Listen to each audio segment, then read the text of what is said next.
Pinagpalang araw po sa inyo, Kaabanong, at sa lahat ng mga kabangers natin at kayanggaw. Palagi po akong nakikinig sa programang ito.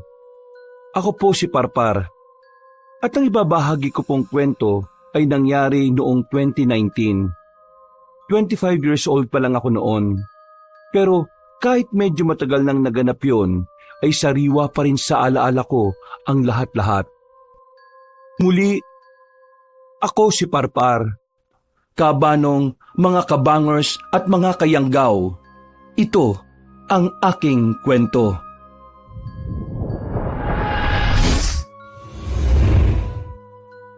Bago nga pala magsimula ang ating kwento, sana'y mapindot nyo muna ang subscribe button at ang notification bell para lagi kayong nanonotify pag may bago tayong mga kwento. At huwag nyo rin kalilimutan mag-like at comment. Napakalaking tulong po ito sa ating channel para mas makapagatid pa kami sa inyo ng mga magaganda at mga nakakapangilabot na mga kwento. At ngayon, sa ating pagpapatuloy. Birthday ni Kovia nung araw na yon, ang isa sa mga kababata at kasamahan ko sa pagkukonstruksyon. Sa aming tatlong magkakaibigan, siya pa lang ang may asawa at isang anak. Maangas lang magsalita si Kovia, pero kung tutuusin, siya ang pinakamabait at matino sa amin ni Naisko. Kaya wala silang nagiging problema ng asawa niyang si Gracia. Dahil responsable siyang asawa. Sa totoo lang, Kabanong, ganito ang pangarap ko noon kapag nakapag-asawa na ako. Pagdating ko sa bahay ni Kovia, naabutan ko na si Isko sa loob ng bakuran. May ginagawa kasi kaming kubo roon para maging tambayan namin. Lalo na kapag may mga ganitong selebrasyon. Dahil abala sa pagbabasa ang kaibigan ko, kaya hindi niya ako napansin na pumasok. Mula sa likuran ay hinawakan ko siya sa magkabilang balikat sa kaginulat. Kunwari nagulat ako. Wetots mo. Ano yung binabasa mo, ha? Notebook daw to ng lolo Tokni ni Ivana. Dala kasi to ng anak niya kanina eh. Nandito sila. Pero tulog na si Rex. Notebook ng ano? Ewan ko. Parang diary na ewan eh. Ang weirdo nga naman nakasulat. May tigbalang pa. May nuno sa punso tapos may dambilaga at kung ano-ano pre. Patingin nga. Ako na muna magbabasa. Di ka naman marunong magbasa eh. Kunwari ka pa. Lul, first honor kaya ako ng elementary. Lul ka rin. Gasti. Kaya nga tayo construction worker ngayon eh. Kasi hindi tayo nakapagtapos ng elementary. Huwag ako, pre. Oo nga no. Takte, nadali mo kaagad ako ron ah. Oh, eto na nga. Basahin mo na tapos paliwanag mo sa akin yung iba ah. Pagkakuha ko sa lumang notebook, Kabanong, binasok ko kaagad ang pahinang tumambad sa akin. Nung una, medyo nalilito-lito rin ako dahil kakaiba ang ilang salita. Para siyang narinig ko na sa Latin pero hindi rin ako sigurado. Meron pang ang mga simbolo. Tapos meron din mga drawing katulad nung sa tikbalang at mga nuno sa punso, saka kung ano-ano pa. Paglipat ko sa pinakadulo, nabasa ko ang iba't ibang uri ng aswang kaya nag-focus ako doon. Oh, di ka na nagsalita dyan pre. O naman pala di marunong magbasa eh. Yabang-yabang mo pa sa akin. Baliw. Siyempre, tinitingnan ko pa no. Maganda tong nasa bandang dulo eh oh. Mga iba't ibang klase ng aswang. Talaga? May iba't ibang uri pala ng aswang? Oo naman. Di ba nga, may manananggal, may tik-tik, tapos may wakwak saka kapre. Anong kapre? Di naman aswang yung kapre ah. Joke lang, gagi. O sige na. O anong sabi niya sa notebook ni Lolo Tokne pre? Mga kakaibang klase ng aswang to pre. Pero ito yung mas nagustuhan ko. Pakinggan mo ha. O sige, sahin mo nga. Guwapang. Isang uri ng aswang na hindi mukhang aswang. Kabilang sila sa mga matatandang aswang na hindi kilala ng mga tao. Maihahalin tulad sila sa mga vampira pero katulad ng normal na tao ay kaya nilang makatagal sa sikat ng araw. Ano yan? Yung parang palabas ng mga vampira na nagkain laban? Ano pa? Teka muna, makinig ka nga muna, pre. Oh, sige. Tuloy ang basa. Saan na ba ako? Ito. Makikilala sila dahil sa maputlang balat na makinis, malaartistahing pagmumuka, at kung minsan hindi kontrolado ang pag-iba ng kulay ng mga mata nila. May kakayahan din silang pahabain ng mga kuko sa kamay at mga ngipin kung kinakailangan. At katulad ng mga vampira, sariwang dugo lang ng tao ang kanilang paborito. Bihira sa mga katulad nila ang kumakain ng laman loob, at kung meron man, palaging puso lang ng tao ang kinukuha nila. Bah, ayos ah. Parang choosy sila no. Kung magiging aswang ako, gusto ko na lang maging guwapang, pre. Sa itsura mong yan, di ka bagay maging guwapang. Dahil ang sabi rito, malaartistahing pagmumuka. Dun pa lang ligwa ka na, pre. Lul. Hoy, mga pre, Parpar, nandiyan ka na pala? Oy, pre, happy birthday! Kararating-dating ko lang din. Ganun ba? Ano yung pinag-uusapan niyo dyan? Takti, nandiyan pala yung notebook ni Lolo Tokne. Akin na nga muna yan. Baka sa kababasa nyo yan maging albularyo na rin kayo ha. Oo nga kakaiba talaga yung lolo ng asawa mo, pre Ganun talaga. Tara na, magtangin na tayo. Lalabas ko lang yung mga pagkain tapos magtimpla na tayo ng gin bulag. O sige, pre. Pero babalik pala ako Magbabayad lang ako sa tindahan ni Ate Maye. Baka hindi na ako makautang dun kapag hindi ako nagbayad. O bayad mo na rin kami sa utang namin. Nek-nek nyo. Sigurado mong babalik ka ha? Oo naman. Gaya mo naman ako sa inyo na Indianero. O sige na, para makabalik agad ako. Nagmadali na nga muna akong pumunta sa tindahan ni Ate Maye. At nang pabalik na ako sa bahay ni Kovia, napalingon ako sa karinderyang nasa dulong bahagi ng iskinita. Sa likod noon ay mga bukirin na at marami doong mga kambing. Sa dakong yun nakatira si Juliana.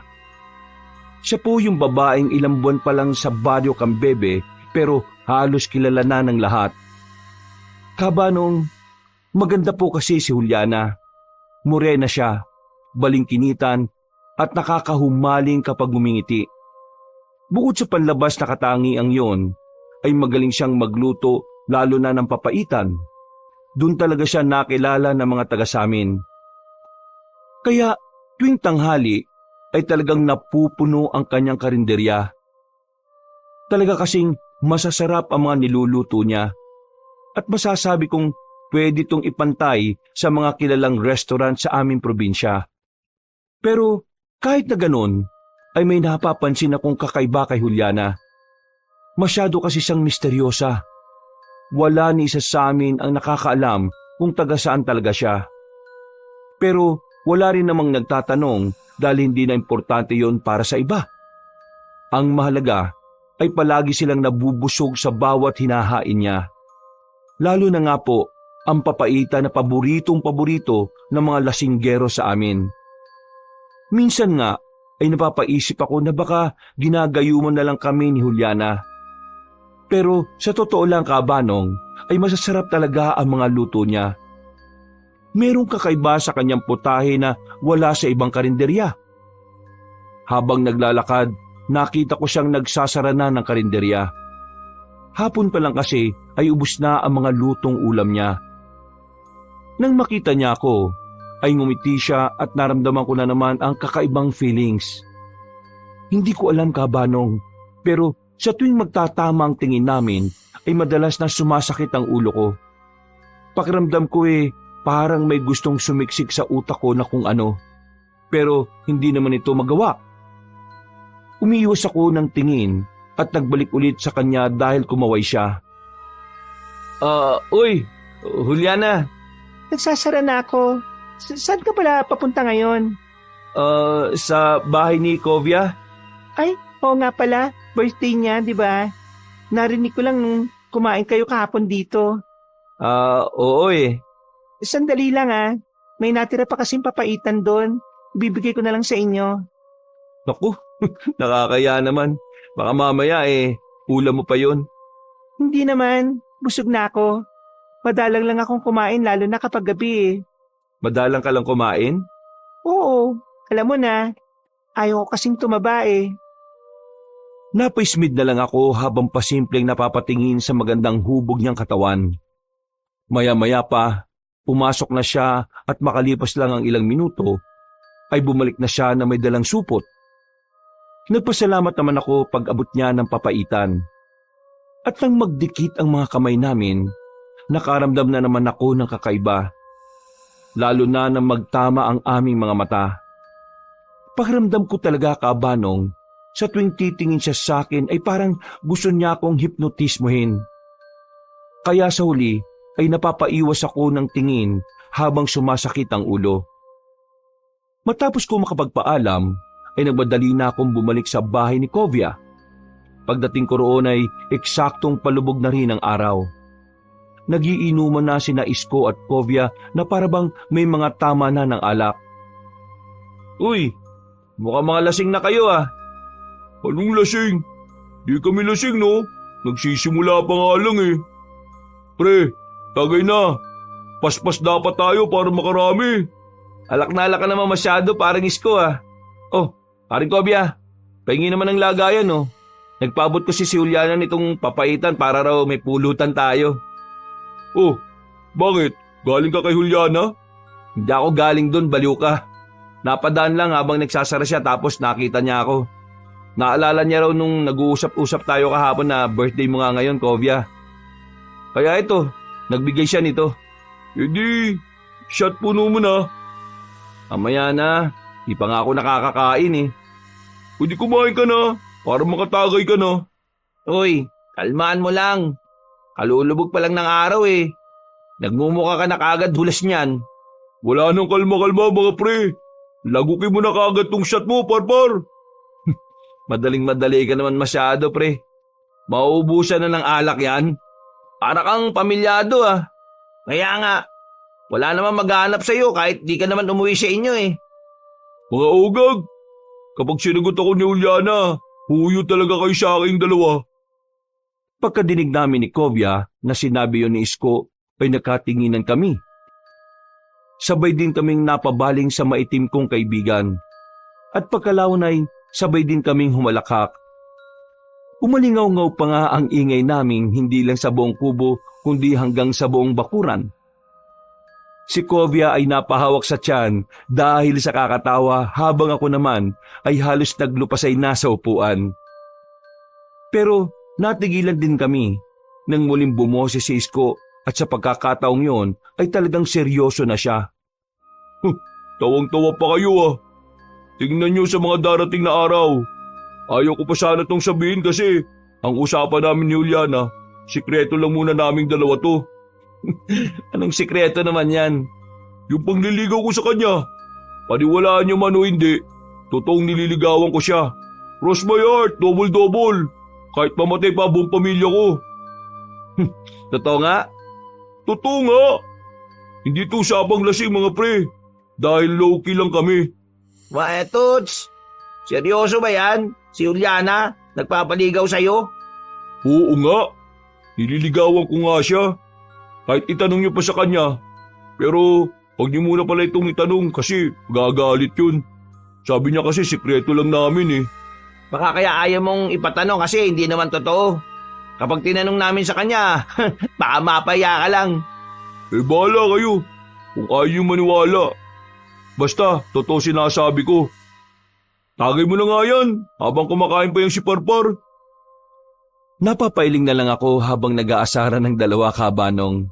Pero sa kabilang banda ng isip ko, napapatanong din ako kung totoo nga ba ang sinasabi ni Isko.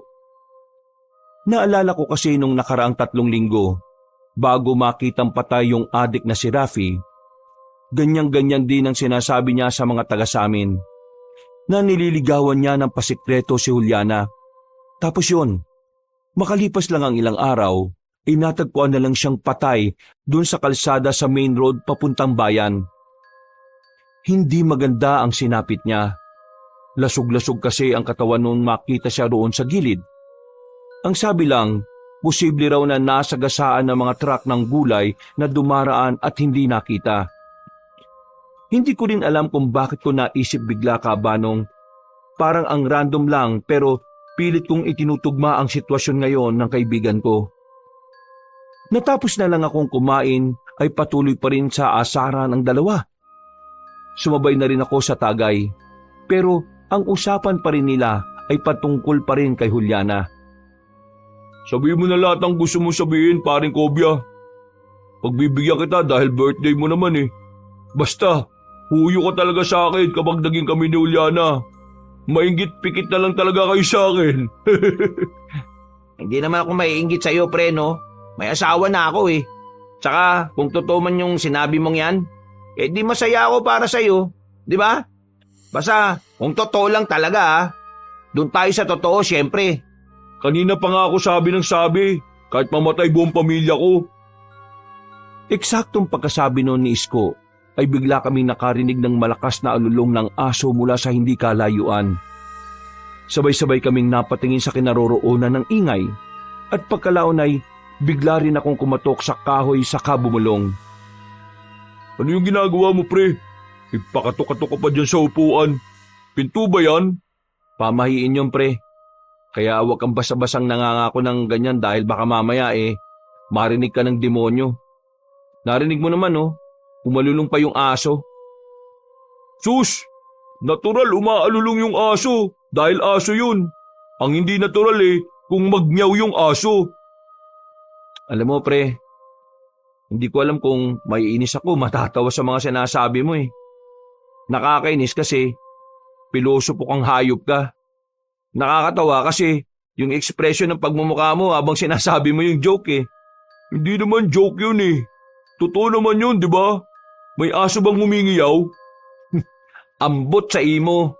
Basta, mainggit na lang kayo sa akin sa mga susunod na araw. Luluhod ang mga tala sa akin kapag sinagot na ako ni Juliana. O sige, ganito na lang mga pre. Parpar, kapag nakita natin si Isko at Juliana na magkasama at sila na talaga, 1 linggo natin siyang hindi pagtatrabahuin dun sa site. Pero kapag fake yung mga pinagsasabi niya, yung gawain natin dun, siya naman ngayon ang gagawa. O ano, deal? Sige, deal! Basta bago matapos ang buwan na to, yun yung pangako sa akin ni Juliana Naglahad kami ng kanang kamay bilang tanda ng pangako. At pagkatapos ay nagkasundo na nga kami. Matapos sa mga kalokohang pinagsasasabi namin, ay naghalakhakan na lang kami at nagtuloy na sa inuman. At sa pagpapatuloy ng mabuti naming usapan, ay nakaramdam ako ng pananakit ng pantog. Kaya saglit akong nagpaalam sa kanilang dalawa para umihi. Naglakad ako ng ilang hakbang palayo sa kubo at nang marating ang mataas at mayabong na puno ng nyog, binuksan ko ang zipper saka tumingala at umihi. Seryoso akong nakatanaw sa tuktok ng puno hanggang sa meron akong maaninag na pares na mga namumulang mga mata. Hindi naman ako kagad natakot dahil kadalasan mga uwak lang naman yon na nagtatago sa dilim. Pero nang magkampay yon ng pakpak ay nagulat ako at napatras. Nabasa tuloy ang pako ng ihi dahil medyo nawalan ako ng balanse at muntika na matumba. Lumipad ang malaking ibon papunta sa kapunuan at hindi ko na yon nakita pa.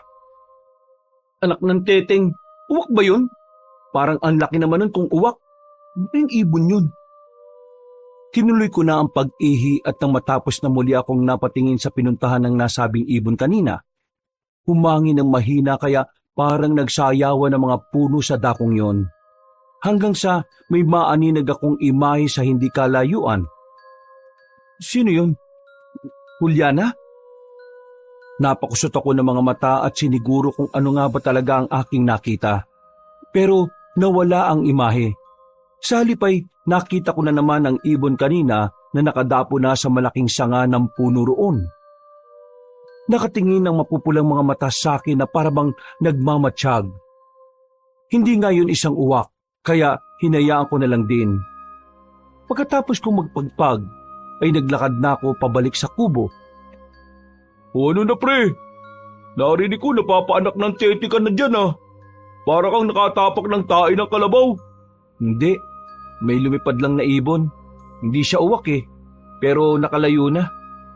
Sus! Ang duwag mo naman. Para ibon lang eh. Sinabi ko ba na natakot ako? Nagulat ako, di ba? Iba yung natakot sa nagulat. Kahit kailan ka talaga. Shot na nga. Yan ang maganda mong sinabi. Shot na. Para kapag nalasing na tong si Isko, mangangarap na naman to na manliligaw ni Juliana eh. Tumpak pre, natumbok mo. Tingnan lang talaga natin mga ungas. Sige, shot na. Pagbalik ko ng kubo, ay nakitawa na lang din ako sa mga kaibigan. Hindi ko na rin sinabi na parang nakita ko si Juliana dahil parang guni-guni lamang naman sa akin yon. Nagpatuloy na nga ang inuman namin. Hanggang sa sumapit na nga ang 10:30 ng gabi. Medyo tinamaan na rin ako. Kaya hindi ko napansin na umalis na pala si Isko. Sinabi na lang sa akin ni Kovia pagkatapos ko ulit na umihi. Dahil tuloy doon, ay na-focus na rin ang usapan patungkol sa kaibigan namin. Kilala kasi namin si Isko, lalo na kapag nai-inlove siya. Nung huling naging girlfriend niya, niloko lang siya at ginatasan. Kamunti ka na nga siyang magpakamatay noon. Kundi lang namin in-encourage at syempre sa tulong rin ng mga kapamilya niya. Are, sana talaga totoo yung sinabi ni Isko, no? Para kung sila man ang magkatuluyan ni Juliana, at least, masaya tayo para sa kanila. Oo, pre. Kaso, too good to be true eh. Hindi naman sa pangano Masyadong maganda si Juliana para kay Isko. Hindi tayo sure kung papatulan siya nun. Hanggang pantasya na lang siya roon. At feeling ko yung tipo nung mga babaeng ganon, yung mga katulad mo, pre. Ba't naman pati ako nasama? Gagawin mo pa kaming love triangle niyan eh. Hindi, dangik. Pwera biro. Sa tuwing kumakain tayo ron, napapansin ko na malagkit ang tingin sa'yo ni Juliana eh. Talagang pati yun, napapansin mo pa. Siguro, lagi mo rin siyang tinitingnan. Aminado naman ako ron. Sinabi ko na rin yun kay Vanna. Kahit nga yung asawa ko, gandang-ganda kay Juliana eh. Pero, balik tayo sa'yo. Promise. Sa tuwing kumakain tayo ron, wala talagang oras na hindi ka pinagmamasdan nun. Sabagay, sa ating magtotropa, ikaw naman kasi talaga ang pinakamalakas ang sex appeal eh. Ewan ko sa'yo, ligawan mo na yun si Juliana. Paano kung totoo yung sinasabi ni Isko na nanliligaw siya ron ng palihim? Di, may the best man win. Saka, no hurt feelings naman yun. Matagal tayo magkakaibigan eh. Makababata pa nga eh. Alam naman ni Isko sa sarili niya na kaibangan yung mga sinasabi niya. Ikaw talaga ang mas may chance. Bakit kasi ayaw pang manligaw eh? Hindi ko nga rin alam pre. Basta hindi pa talaga pumapasok sa isip ko yung mga bagay na yan. Tuts, baka naman hindi talaga babaeng hilig mo Nahiya ka lang sabihin sa amin Gag. Kung ano man ang nasa puso mo pre, suportahan ka namin ni Isko. Basta wag mo lang kaming tataluhin Sira ulo. Di ako bakla no. Sadyang wala pa talaga sa isip ko yan. Alam mo naman sitwasyon namin sa bahay, di ba? Pareho may sakit si Nanay Yayong at si Tatay Paeng.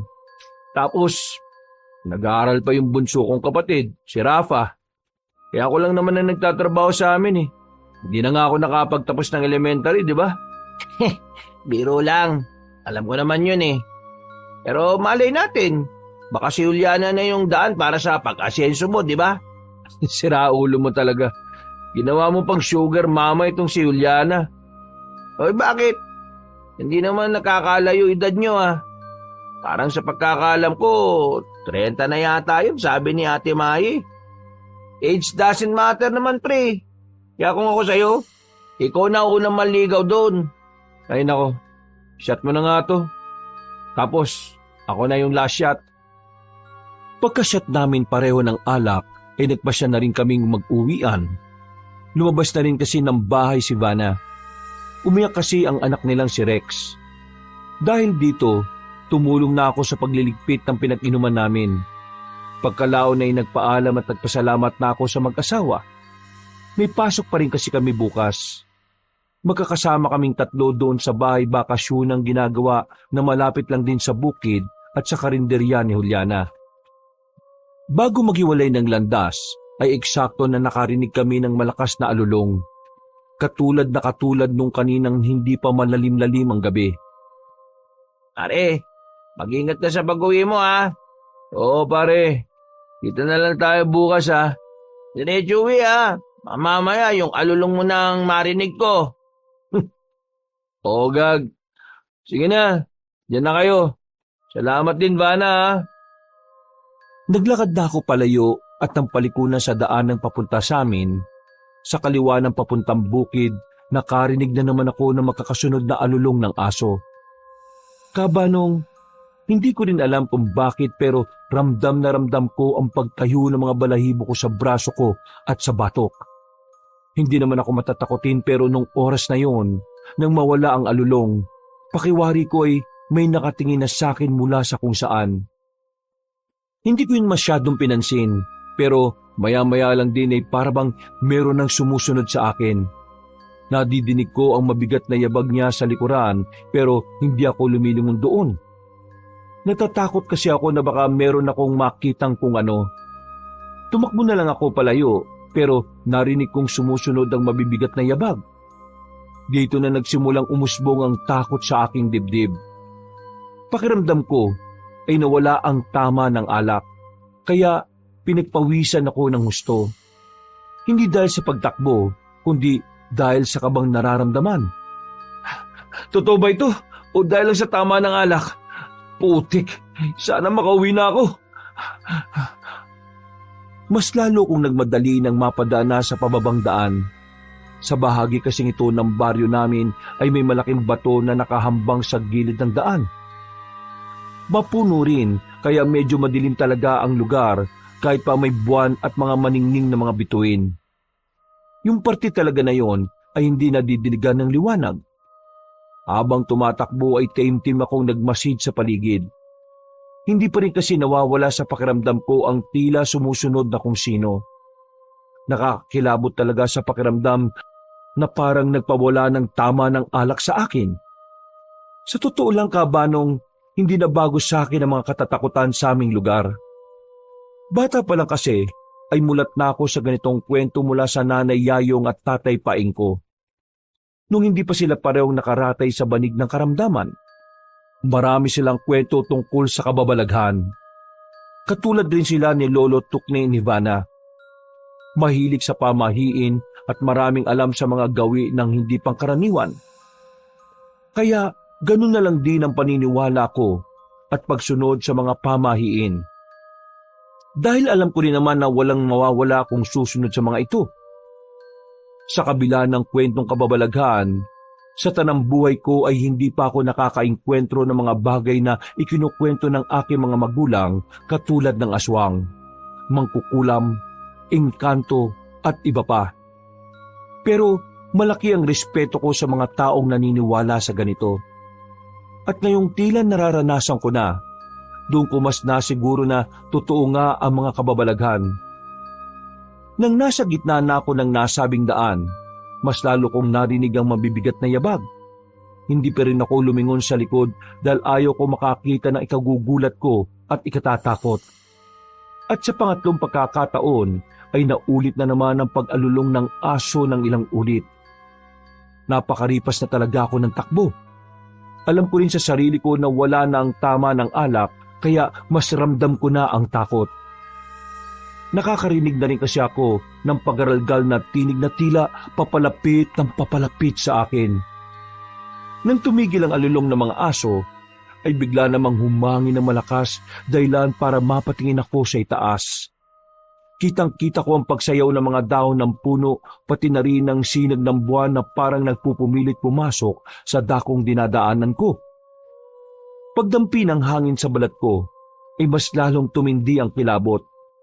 Ang mga balahibo ko sa braso at batok ay muling nagtaasan. Kaya napahimas ako sa bahaging yon habang nagmamadali sa pag-uwi. Nang tumigil na ang malakas na hangin, ay bigla na lang din akong napahinto. Nawala na kasi ang mabibigat na yabag sa likuran. Napalingon ako roon ng pasimple at takaynga ng maluwag nang wala akong makita. Pero pagharap ko, nagimbal ako dahil nakita ko na naman yung malaking ibon na mamula-mula ang mga mata. Ito rin yung ibon na nakita ko roon banda sa bakuran ni Kovya. Nakapwesto yon sa sanga habang nakatingin sa akin at tila nanlilibak. Parang lumaki ang ulo ko sa takot kaya napakaripas talaga ako ng takbo. Sa sobrang taranta ko ay kamuntikan pa akong madapa. Mabuti na lang ay mabilis din akong nakapagbalanse ng sarili. Kaya nagpatuloy na lang ako sa pagtakbo ng matulin. Ibon ba talaga yun? Bakit parang sinusundan ako nun? Sa kabutihang palad ay nakarating na rin ako sa mga kabahayan, kung saan kahit papaano ay may mga liwanag na ang mga daanan. Hingal na hingal at pawis na pawis talaga ako sa pag-uwi ng bahay. Parang mas nagmukha pa akong nag-jogging kesa naginom. Pagkatok ay sinalubong ako ni Rafa na patulog na rin. Bago pumasok sa kwarto naming magkapatid, ay sumilip muna ako sa tulugan nila nanay at tatay. Nang makita kong nahihimbing na ang tulog nila, ay nakahinga na rin ako ng maluwag. Nagilamos lang ako ng katawan saglit bago tumabi sa nakababata kong kapatid. Nawala na rin bigla sa isip ko yung mga nangyari dahil mas natuon na naman ang pag-iisip ko kay nanay at tatay. Nung malalakas pa kasi sila kabanong, masisipag talaga ang mga magulang ko. Pero ito naman ang panahon na matigas ang ulo ko at laging nagbubulakbol. Kaya hindi ako nakapagtapos ng elementarya. Kung alam ko lang na mangyayari ang ganito, nakinig na lang sana ako sa mga magulang ko. Kaya ang payo ko rin sana sa mga nakikinig ngayong mga kabataan, habang may lakas pa ang mga magulang natin, habang pinag-aaral pa nila tayo, huwag tayong maging pasaway. Dahil kapag dumating ang panahon na hindi na nila tayo kayang tulungan, magsisisi kayo tulad ng nangyari sa akin. Para hindi na ako mauwi na naman sa kalungkutan, ay idinaan ko na lang ang lahat sa dasal sa Diyos. Lord, marami pong salamat dahil sa kabila ng mga pagkukulang ko bilang anak. Hindi mo pa rin po ako pinababayaan, pati ang mga magulang ko. Ang dasal ko lang po sana ay proteksyonan niyo po sila at tumaba pang kanilang mga buhay. Hindi po ako nawawala ng pag-asa na gagaling ulit ang nanay at ang tatay ko. Kayo na po palagi ang bahala sa pamilya namin. Sa ngalan ng Diyos Ama, ng Diyos Anak, at ng Diyos Espiritu Santo. Amen. Matapos ang taimtim na panalangin ay nakatulog na nga ako na mahimbing. Dahil na rin sa matinding tama ng alak at sa matinding pagod sa pagtakbo ko kanina. Kinabukasan ay isang nakakagulat na masamang balita ang sumalubong sa akin. Pagpunta ko sa construction site, parehong naroon sina Isko, Kovya at ang iba pa naming kasamahan. Kinakausap sila ng may-ari ng ginagawa naming vacation house. Sinabi nga sa amin na 2 linggo kaming mawawalan ng pasok dahil nagkaroon ng aberya sa mga materyales. Nung araw na yon ang huling pasok namin at ibibigay na rin ang sahod sa amin. Hindi magandang balita ito para sa akin dahil hindi talaga ako po pwedeng mawala ng trabaho. Kaya hindi rin ako masyadong nakapag-focus sa pagtatrabaho. Binigyan na lang kami ng pampalubag loob ng amo namin. Sinagot niya ang pananghalian naming lahat at binigyan kami ng kaunting grocery. 3:00 pa lang ng hapon ay tinapos na kagad ang trabaho. Binigay na rin sa amin ang mga sahod. At para makabawas sa stress, nakayayaan kami ni na Isko at Kovia na magmeryenda sa karinderya ni Juliana. Habang kumakain kami, ay pasimple kaming nakakantsawan dahil naalala na naman namin ang sinabi ni Isko sa inuman nung gabi. Paring Parpar, itanong na ba natin kay Juliana yung mga pinagsasabi nitong si Isko? Ikaw bahala, pre. Pero tanungin muna natin tong kumpare natin. Ano, Isko? Kausapin ko na ba yung babae mo? Uy, bakit hindi ka na makapagsalita dyan? Tumigil nga kayo. Kapag di nyo pa inubos yung papayitan nyo, kukunin ko yan. Seryoso ba naman masyado, pare? Inibiro ka lang eh. Di magandang biro, pre. O sige na nga, di ko na sasabihin. Baka mamaya dahil dyan hindi mo na ako pansinin hanggang tumanda tayo. Ang uoy mo, pre. Pero pwede ko rin gawin sa'yo yun. Hello sa inyo. Napansin kong hindi niyo pa tinitikman yung papaitan May problema ba sa luto? Malamig ba o hindi masarap? Medyo hindi ko kasi sigurado kung nalagyan ko ba yan ng pampalasa Hindi ko na rin kasi natikman kagad dahil dumagsa kagad yung tao. Hindi kami kagad nakapagsalita dahil nagulat talaga kami sa biglang pagsulpot ni Juliana. Nakatitigan na naman nga kami. Pero dahil tila sumakit na naman ang ulo ko, kaya ako umiwas ng tingin. Nahiya rin kasi ako kay Isko. Dahil baka nga totoo rin naman talaga ang sinasabi niya sa amin kagabi na nililigawan niya ang dalaga. Naku, hindi. Masarap nga eh. Ewan ko ba dyan sa dalawang yan? Bakit hindi pa nila tinitikman yung sa kanila? Sabi ko nga, kukunin ko na lang kung ayaw pa nilang kainin. Ay, ganun ba? Sabihin niyo lang sa akin kung iba ang lasa o malamig na Bibigyan ko na lang kayo ng bago. Naku, hindi na. Sigurado namang masarap tong luto mo eh. Huwag mong pagpapapansinin yung sinarap-rap at kobya. Sigurado kayo Tumango lang kami at nag-okay sign tanda ng pagsang-ayon. Ilang saglit pa ay nagpatuloy na rin kami sa pagkain ng papaitan. Bumili na rin ako ng extra para may madala sa bahay at bago kami mag-uwian, nilapitan kami ulit ni Juliana para kausapin. Pasensya na sa inyong tatlo pero narinig ko kasi ang usapan nyo kanina 2 linggo ba kayong mawawalan ng trabaho? Oo nga Kakalungkot nga. Kailangan ko pa naman ng trabaho. Di ako pa pwede mawalan talaga lalo na't sa akin umaasa yung nasa bahay. Pwede ba na habang wala kayong trabaho dito na muna kayo sa akin mamasukan? Sa dami kasi na kumakain itong mga nakalipas, medyo nahihirapan ako. Lalo na't umalis na rin yung katukatulong ko Eksakto na 2 linggo rin naman bago dumating yung kapalitan niya. Ha? Seryoso? Oo. Pero hindi ganun kalaki ang may papasweldo ko sa inyo Naku, walang problema sa akin. Ewan ko lang sa 2 to. Okay na okay ako dyan. Basta ikaw, Juliana. Ako rin, kesa sa walang work. Kailangan ko rin para sa mag-ina ko Wow, salamat sa inyo. Hindi ko inakala to. Kailan kami pwede magsimula? Bukas pwede na kayo magsimula. Pero hindi ko kayo bibiglain Kahit mag-8 na kayo ng umaga pumunta. Tapos pag-usapan din natin bukas kung anong oras kayo pupunta rito sa mga susunod na araw. Okay. Salamat sa iyo Nang magkamay kami, ay nakaramdam na naman ako ng kakaibang puwersa. Pagkatapos ay muli na naman kaming nakatitigan hanggang sa manakit na naman ng bahagya ang ulo ko.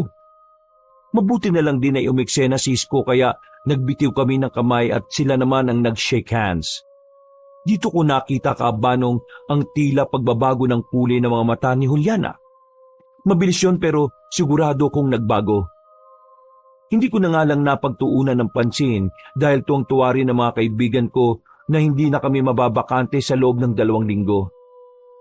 Masaya akong umuwi ng bahay, pero inalala ko pa rin yung nangyari kanina. Napapaisip na talaga ako ng gusto kung bakit sa tuwing nagtatama ang mga mata namin ni Juliana, parang pakiramdam ko para siyang nagpupumilit na pumasok sa isipan ko. Pati yung pagbabago-bago ng mga mata niya, parang hindi to normal. Bigla tuloy akong may naalala. Teka, Saan ko nga ba nabasa yung tungkol sa pagbabago-bago ng kulay ng mga mata ng isang tao? Nakatulog na lang ako sa kakaisip at hindi tuloy nakapanalangin. Kinabukasan, nabulahaw ako dahil sa ingay sa labas ng bahay. Pagsilip ko sa bintana, nakita ko si Kovia na parabang humahango sa pagmamadali. Oh, bakit pre? Anong problema? Uy! Teka! Bakit umiyak? Ayos ka lang ba? May nangyari ba sa inyo ni Vanna? Nag-away ba kayo? Hindi pre. O kung hindi, bakit ka umiyak dyan? Si Isko, O bakit? Anong nangyari kay Isko? dun sa dulo ng bukid sa kabila, malapit dun sa malaking bato na makulimlim na daan. O ano nga pre? Langya naman nakakataranta ka naman eh. Nakita siya ron. Patay! Para akong nabingi sa mga narinig ko, Kabanong. Bumagal ang paligid ko at para akong nahilo. Tinapik lang talaga ako ni Kovia na umiiyak pa rin. Pagkalaon ay sa kanya ako inaya na magpunta nga roon sa lugar kung saan sinasabing nakita ang bangkay ng kaibigan namin. Dali-dali kaming tumakbo at ang nasa malaking bato na kulimlim na daan na kami, marami ng mga tao na nakikiosyoso sa kung anong nangyari. Paglapit namin ay hindi kami makapaniwala sa aming nakita. Nandun na kasi ang mga magulang ni Isko. Pumapalaw sa pag-iyak nang makumpirma na anak nga nila ang natagpo ang patay sa dakong yon. Napayak na rin ako dahil sa hindi maipaliwanag na pakiramdam. Nang makalapit kami ni Kovia, mas nakita nga namin ang sinapit ng aming kaibigan. Hindi ko na madetalye dahil masyadong brutal ang nangyari sa kanya. Kabanong, binaboy talaga siya ng mamamatay tao. Sa sobrang gulat, habang tumatagas ang luha ko sa mga mata, ay napapatakip na lang ako ng bibig. Hindi kasi namin sukat akalain na mangyayari to sa kaibigan namin. Magkasama lang kami kahapon at nagbiburan pa kami.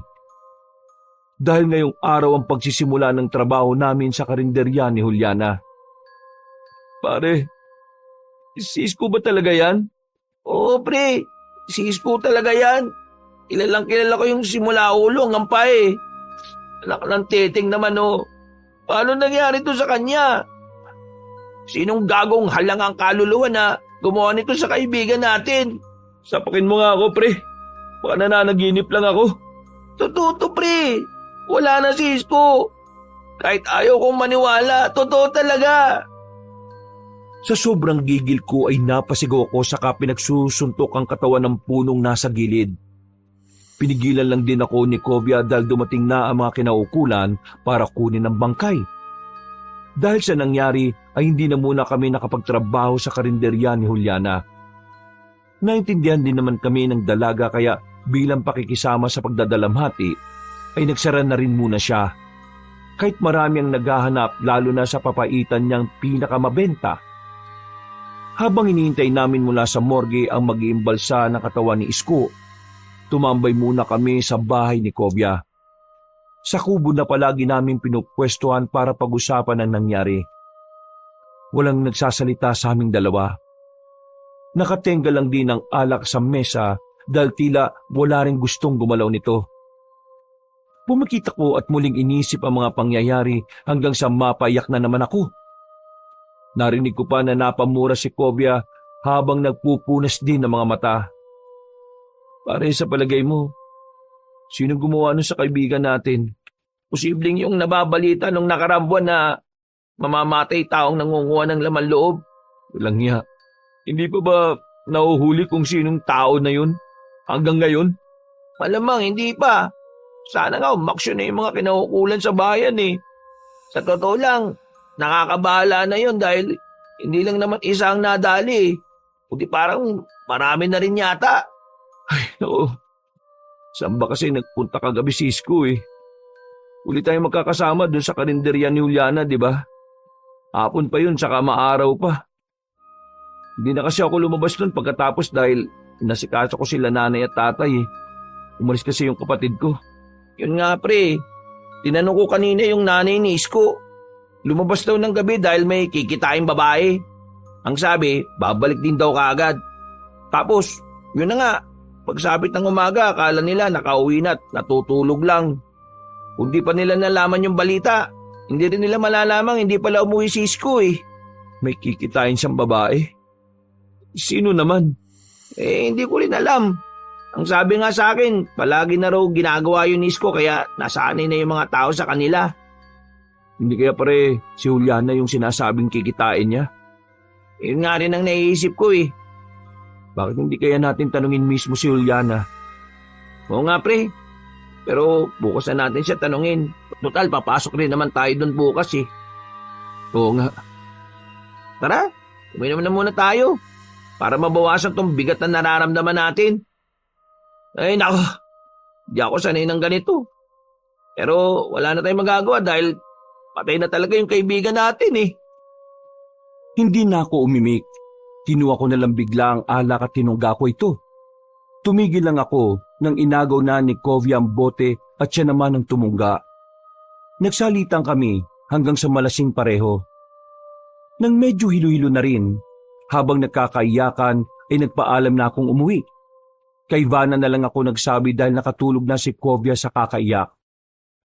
Madilim na ang paligid habang tinatahak ko ang daan pauwi ng bahay. Napadaan na naman ako roon sa malaking bato na liblib na daan. Nang makita ko may nakatirik na kandila sa gilid kung saan nakita ang bangkay ni Isko, ay huminto ako saglit. Umiyak na naman ako dahil sa sama ng kalooban. Sadyang hindi ko pa rin kasi matanggap na namatay na lang ng ganun-ganun na lang ang kaibigan namin. Sa nakita kong itsura ng bangkay nung umagang yon, nasisiguro kong nahirapan ng gusto si Isko bago mamatay. Tumigil lang ako sa pag-iyak na makarinig ako ng pagaspas ng ibon. Kasabay nito ay may kalakasang bugso ng hangin. Pagtingala ay nakita ko na naman ang misteryosong ibon na nakita ko nung nakaraan. Nagpunas ako ng luha at sinundan ko yun ng tingin hanggang sa dumapo sa matabang sanga ng isang puno. Nangislap na naman ang mga mata nitong namumula kabanong. Pero sa pagkakataong yon ay hindi ako nakaramdam ng kahit na anong takot. Mas matimbang kasi ngayon ang bigat sa puso ko. Ikaw na namang ibong ka? Bakit ka masunod ng sunod sa akin ha? Lang niya.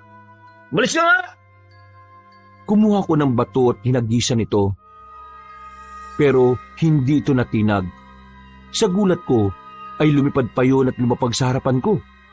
Sisipain ko na sana dahil sa inis pero mas nagimbal ako nang mapagtanto na halos kasing laki ko na pala bigla ang nasabing hayop. Anak ng putsch! Paano ka naging kasing laki ko? Dahil hindi naman ako ordinaryong ibon lang. Nanlaki ang mga mata ko nang marinig ko na ito na nagsalita. At sa isang iglap ay bigla na lang gumapang ang matinding kilabot sa aking katauhan. Nakaramdam ako ng kaparehong pakiramdam sa tuwing magtatama ang tingin namin ni Juliana. Dahil dito ay biglang bumaba ang tama sa akin ng alak. Napatras ako ng dahan-dahan habang nakatingin sa nasabing ibon. Na unti-unti nang nagpapalit ng anyo. Sa takot ko ay kumaripas na ako ng takbo kahit medyo mahilo-hilo pa. Hindi ko na tiningnan ang itsura ng nilalang. Sa sobrang pakataranta ay natapilok at nauntog ako sa maliit na bato. Wala na akong naalala pagkatapos noon.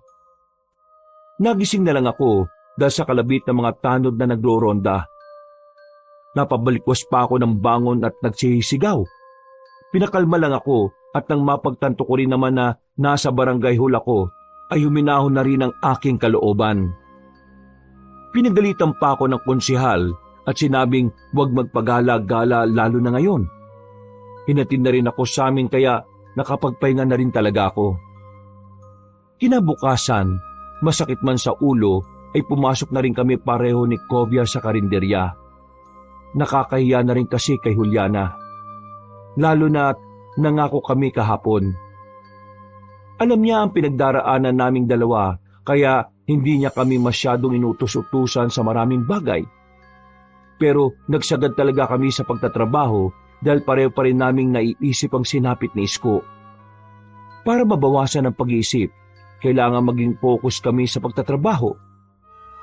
Maya-maya, pagkatapos ang pagdagsa ng mga tao, pasado 2:00 ng hapon ay nagpahinga na muna kami. Nagpaalam na muna si Covey na uuwi habang ako ay nagpaiwan sa karinderya. Baka kasi dumagsana naman ang mga tao magmemeryenda naman. Tahimik nung hapon na yon, Kabanong. Kaya naman naisipan kong puntahan si Juliana sa kusina para tanungin sana. Pero mas napabaling ang atensyon ko sa isang silid na malapit sa daan papunta sa likuran. Yung likuran ng bahay na tinutukoy ko ay katapat na sa malawak na bukirin. Bubuksan ko na sana ang silid na yon, pero narinig kong nag-ingay ang mga kambing sa likod.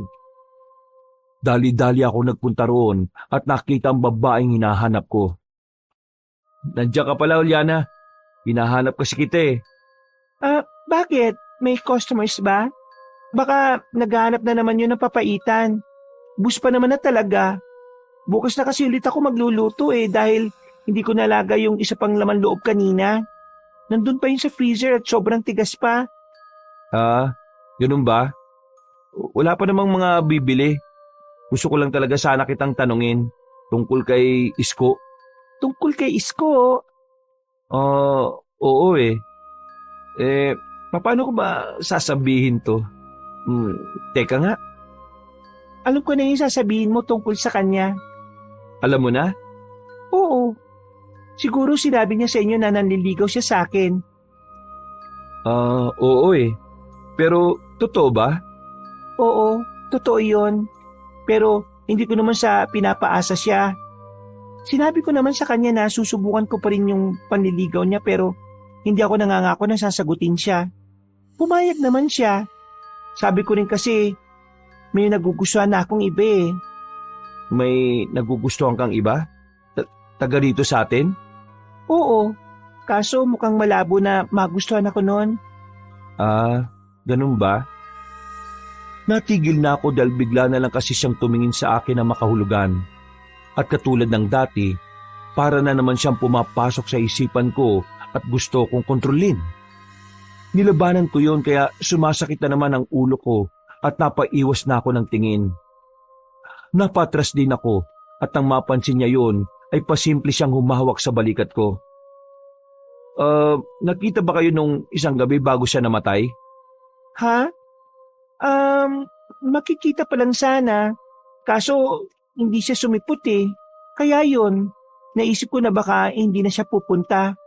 Natulog na lang ako tapos nabalitaan ko na nga yun nangyari.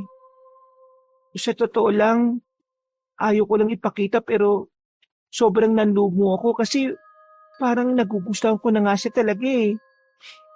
Kung alam ko lang na mangyayari to, dapat pala hindi ko na pinatagal yung panliligaw niya.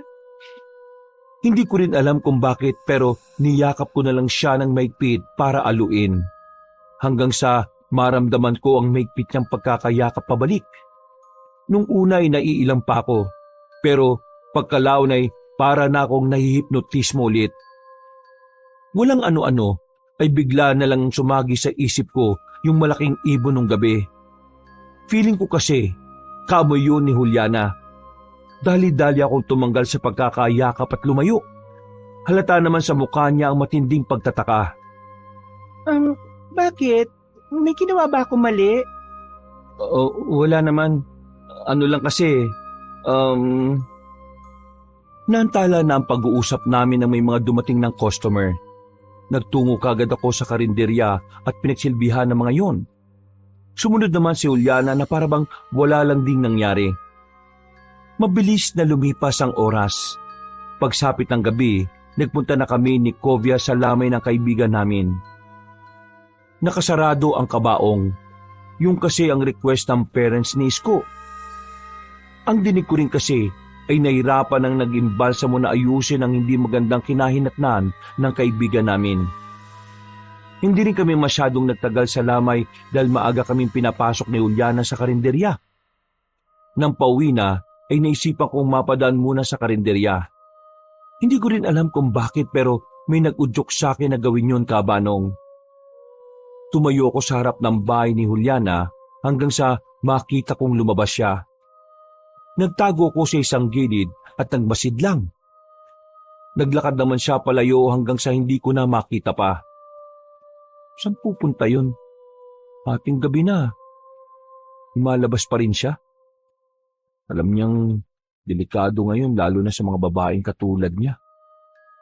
Susundan ko sana siya pero biglang humangin ng may kalakasan. Bigla akong nangilabot hanggang sa makarinig ako ng nakakatakot na pagaralgal na ungol ng kung anong hayop mula sa hindi kalayuan. Napatingin ako sa madilim na bukid na nasa likuran ng karinderya. Pagkatapos ay pasimple na akong naglakad hanggang sa patakbo na yon. Muli kong narinig yung pagaralgal na ungol at palakas na ito ng palakas. Hanggang sa may narinig na akong malaki at mabibigat na yabag mula sa likuran. Kumaripas talaga ako ng takbo hanggang sa makarating sa iskinita banda sa amin. Mabuti na lang at may mga posting may ilaw doon kaya nakampante na ako. Nawala na rin ang kung sinong umahabol kaya nagmadali na akong umuwi. Bago matulog, hindi na naalis sa isip ko ang tungkol sa nangyari. Parang yun din yung umabol sa akin ng huling inuman namin nila Isko. Paano na si Juliana? Baka mamaya kung mapano siya sa nilalang na yun. Baka rin totoo yung sinasabi ng mga taga-baryo na may aswang dito sa amin ngayon.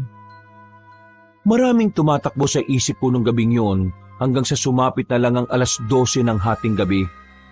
Tumayo ako ulit sa higaan para naman magbanyo. Natakot pa nga ako dahil nasa likuran ng bakuran ng CR namin. Hiwalay ito sa mismong bahay. Pero dahil sa ihing-ihi na talaga, binuksan ko na lang ang pinto sa likod ng bahay at doon na mismo umihi sa tapat. Tahimik ang paligid. Ang nagpapaingay lang ay yung malagripo kong pag-ihi. Napatingin ako sa mga puno sa likod ng bahay, kaya naalala ko na naman tuloy yung nangyari kanina. Bakit ngayon ko lang pala naalala yon? Muling umihip ang hangin na parang nagsayaw sa mga punong katapat ko. Kasabay noon ay napatingin ako saglit sa buwan na nung oras na yon ay tila nagdidilig ng liwanag sa madilim na gabi. Iginala ko ulit ang paningin sa matataas na puno hanggang sa may mahagip ang aking mga mata sa ibaba nito. Imahe ng isang babae. Maganda ang hubog ng katawan. Mahaba ang buhok kaya hindi ko rin masyadong maaninag ang itsura ng muka. Kumikislap-kislap din kasi ang mga mata niya at bukod dito ay para siyang naglalabas ng kakaibang amoy na pamilyar sa akin. Isang tao lang talaga ang pumasok kagad sa isipan ko. Si Juliana. Nawala na sa isip ko ang pagpapagpag ng ihi. Nanatili ako nakatingin kung sino ang babae. Habang nakalawit ang aking pagkalalaki. Juliana, ikaw ba yan? Anong ginagawa mo dyan? Nang muli ako mapatitig sa kumikislap niyang mga mata, ay nakaramdam na naman ako ng parang panghihipnotismo. Hanggang sa manakit ang ulo ko. Kaya saglit akong umiwas ng tingin. Pagbalik ng tingin sa ilalim ng puno, sa isang iglap ay bigla na lang ding naglahaw ang misteryosang babae. Kasunod ng ingay na parabang mayroong pumapagaspas sa di kalayuan. Para yung malaking ibon. Humangin na malakas. Parang nagsayawan ng mga kapunuan sa bahaging yon at nang tumama sa balat ko ay nanayo talaga ang mga balahibo ko. Maya-maya lang ay isang malaking itim na ibon ang sumulpot. Namumula mga mata nito at pumapagaspas ng mga pakpak habang nakatingin ng matalim sa akin.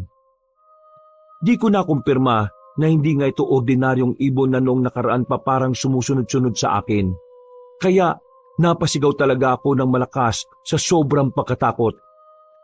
Mabuti na lang din ay may mga dumaan na mga tanod sa pangunguna ni Mang Yapo at narinig nila akong sumisigaw.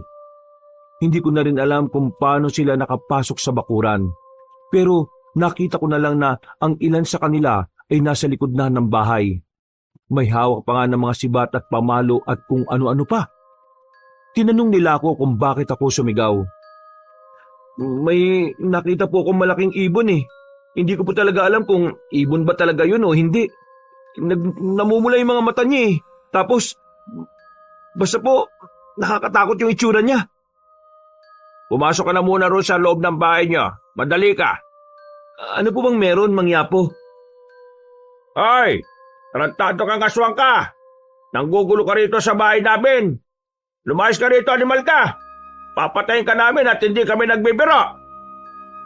Dinig na dinig ko ang nakakakilabot na pag-angil ng nasabing nilalang, dahilan din tuloy para magising ang kapatid kong si Rafa. Nang magtanong yun sa akin, sinabi ko rin naman kaagad ang totoo. Mabuti na lang din ay hindi nagising ang mga magulang namin. Maya-maya pa nga ay nawala ng malakas na hangin at maingay na pagaspas ng pakpak na sinasabi nila Mang Yapo na aswang. Nakahinga na kami pare-pareho ng maluwag dahil doon. Totoo ba yung aswang na yun, Mang Yapo? Kung di ka pa rin naniniwala, nasa iyo na yon. Nung nakaraan pa namin napapansin na meron nga talagang gumagalang aswang dito sa atin. Yung aso, tuwing madalas na hindi mapakali paggabi, at sa tuwing ganun siya, biglang may nangyayaring kakaiba. Ano pong ibig yung sabihin kakaiba?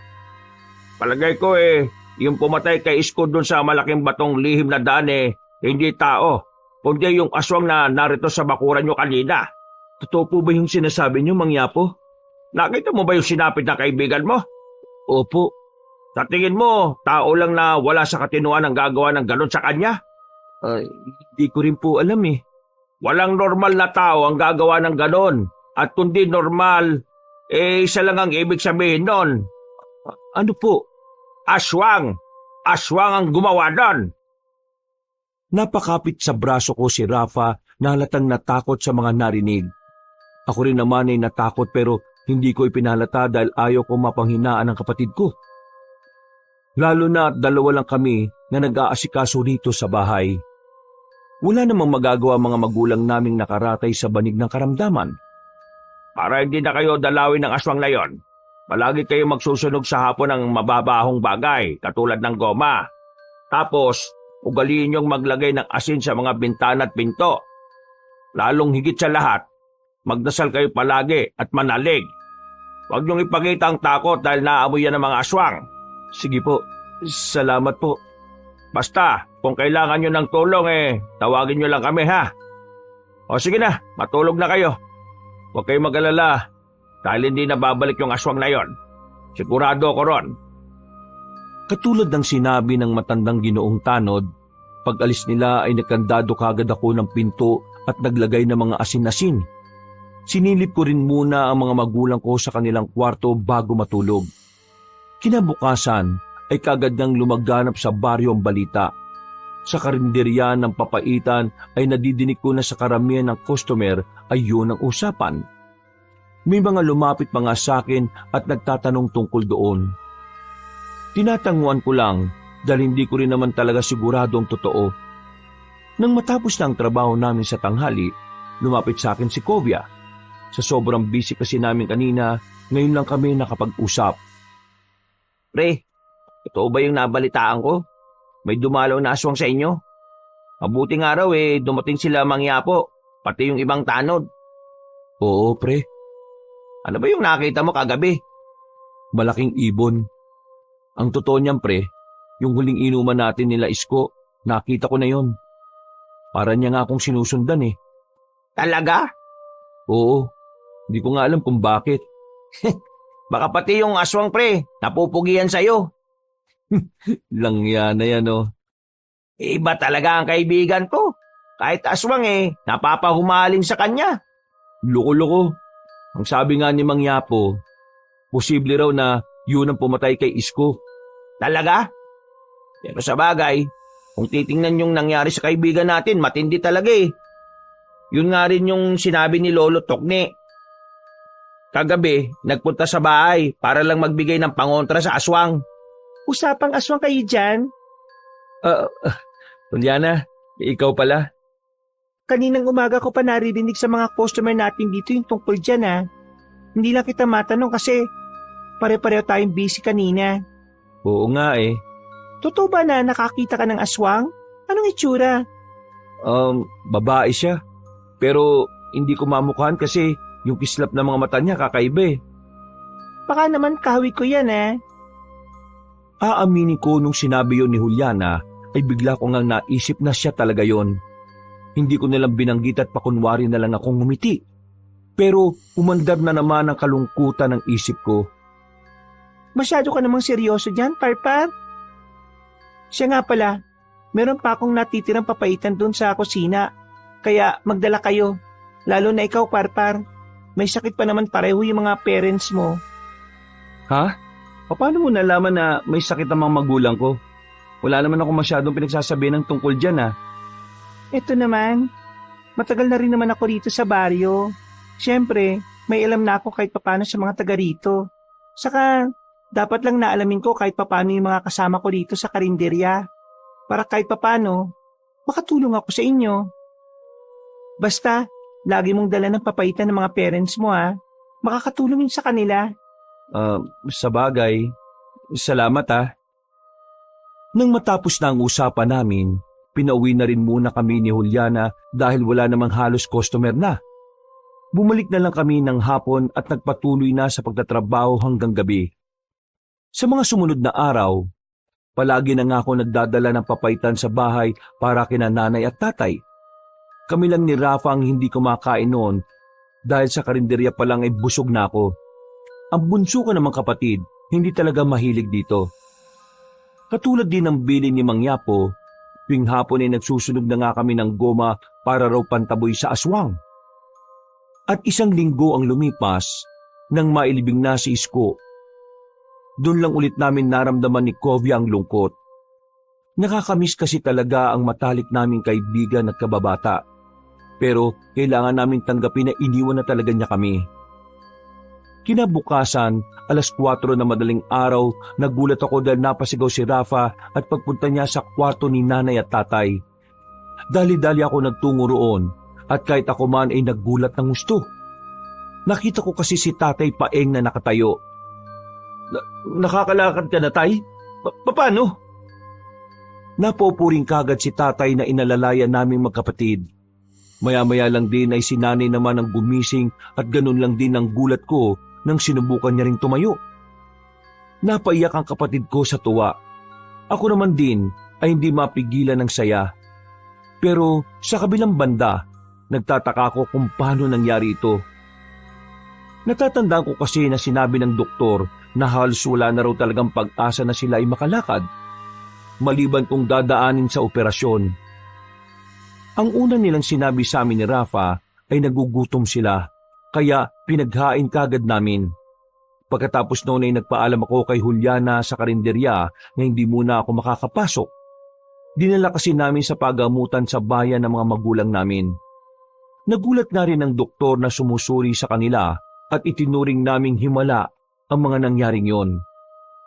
Sa mga nakalipas pang araw, magana akong pumapasok sa karinderya ni Juliana dahil sa tila himalang nangyari sa parents ko. Yun nga lang, kapansin-pansin na naging gutumin sila at madalas nilang sinasabi na gustong-gusto nila ang papaitan. Kaya tuwing uuwi ng bahay ay nagdadala ako nito sa amin. Nahihiya na nga ako kay Juliana. Sa totoo lang, pero kakapalan ko na rin ang loob ko. Biyernes, pasado 4:30 ng madaling araw.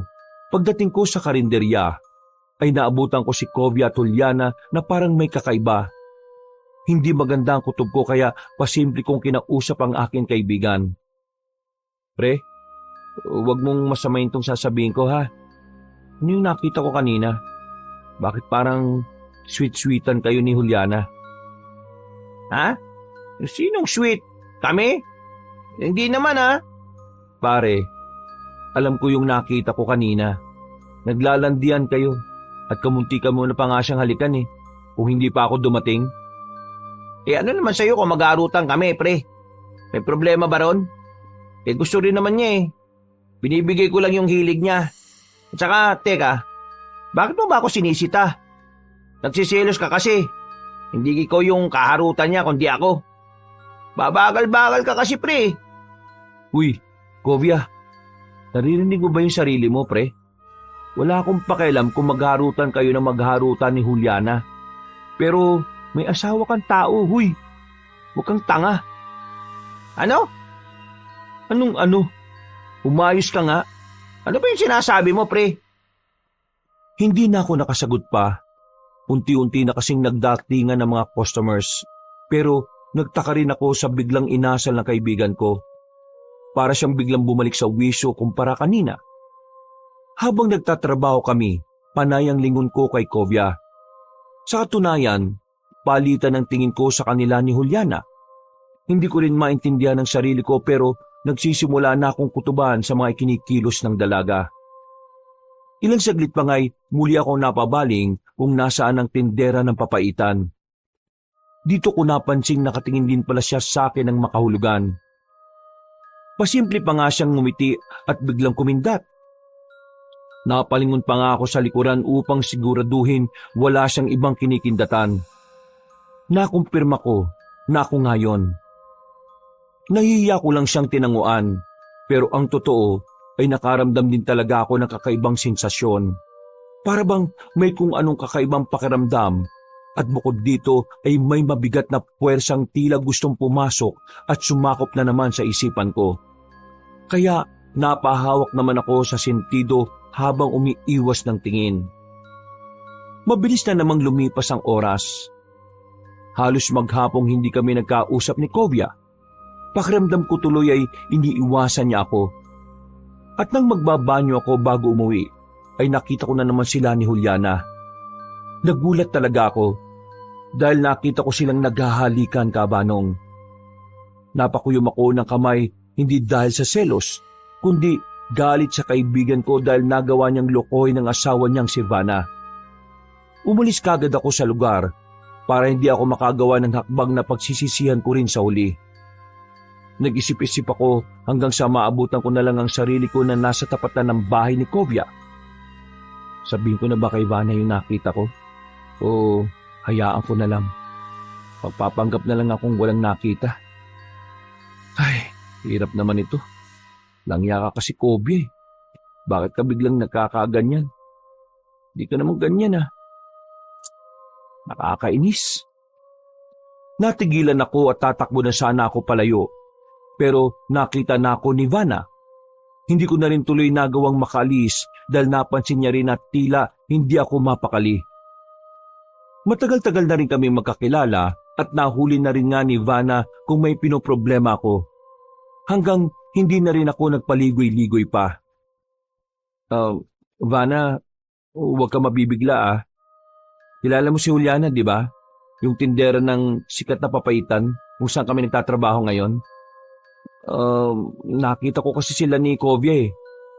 Naghahalikan sila kanina. Ayaw ko sana sa akin manggaling to pero alam kong hindi ako patutulugin ng konsensya ko kapag tinago ko to eh. Ayaw ko rin na lumala pa kaya sinabi ko na sayo. Sa kabila ng mga sinabi kong yon, nanatili namang kalmado si Vanna. Nagpasalamat din siya at nagsabi na siya na ang bahalang kumausap kay Kovia. Nag-open din nga siya na nitong mga nakalipas na araw, palagi raw na nag-i-sleepwalk ang kanyang asawa.